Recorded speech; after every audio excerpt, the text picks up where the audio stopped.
Hello बच्चों, let's read the question which says that seed dormancy option A is the temporary delay to the process of germination. Option B is the permanent delay to the process of germination. Option C minimise seedling survival by preventing germination. Option D occurs due to the presence of growth inhibitors only. अब देखिए, यहाँ पर हमसे seed dormancy के बारे में पूछा गया कि ये होता क्या है. Here the key concept for this question is seed dormancy.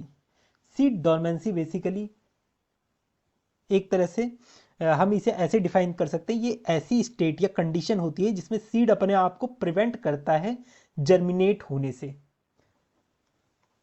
तो हम इसे ऐसे कैसे लिख सकते हैं? State in which seed prevent itself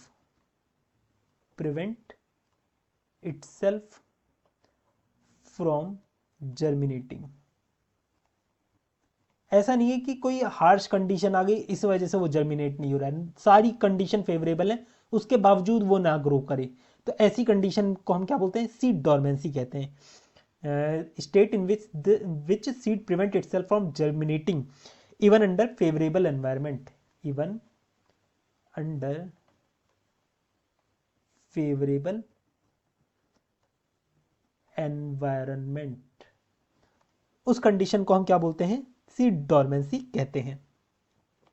इसके पीछे मेन रीजन क्या हो सकता है? हो सकता है कि कोई ग्रोथ इनहिबिटर रिलीज हो गया हो सकता है कि कोई ऐसी अनफेवरेबल कंडीशन आने वाली है, उससे बचने के लिए प्लांट अपने आप को क्या कर रहा है? डोरमेंट स्टेज में डाल रहा है. ये हो सकता है. तो यहां पर मेन रीजन ये हो सकता है, या दूसरा कंडीशन ये हो सकती है कि उसे एक रेस्ट पीरियड चाहिए सीड को ग्रो करने से पहले. तो ये दो कंडीशन हो सकती हैं, इसके अलावा भी कई कंडीशन हो सकती हैं. ठीक है, तो यहां से हम इसका आंसर करेंगे. ऑप्शन ए देखिए, it is the temporary delay to the process of germination. हाँ, बिल्कुल सही. ये एक बहुत ही टेम्पररी पीरियड होता है. हो सकता है किसी सीड में 2 दिन हो, 10 दिन हो, 5 दिन हो, ये डिपेंड करता है, प्लांट टू प्लांट वेरी करता है ये. तो ये हमारा ऑप्शन ए करेक्ट है. ऑप्शन बी देखिए, it is a permanent delay. नहीं, ये परमानेंट डिले नहीं होता. परमानेंट मतलब कभी ग्रो ही ना करे फिर वो. ऑप्शन सी देखिए, minimises seedling survival by preventing germination. नहीं, ये मिनिमाइज नहीं करता, मैक्सिमाइज करता है सीड का सर्वाइवल. उसे एक रेस्ट पीरियड दे देता है ताकि वो अपने आप को प्रिपेयर कर सके जर्मिनेट होने के लिए. तो ये गलत दे रखा है. डी देखिए, बोला गया है occurs due to the presence of growth inhibitors only.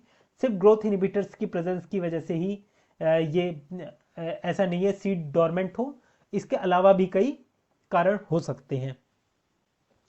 I hope you understood it well. Best of luck.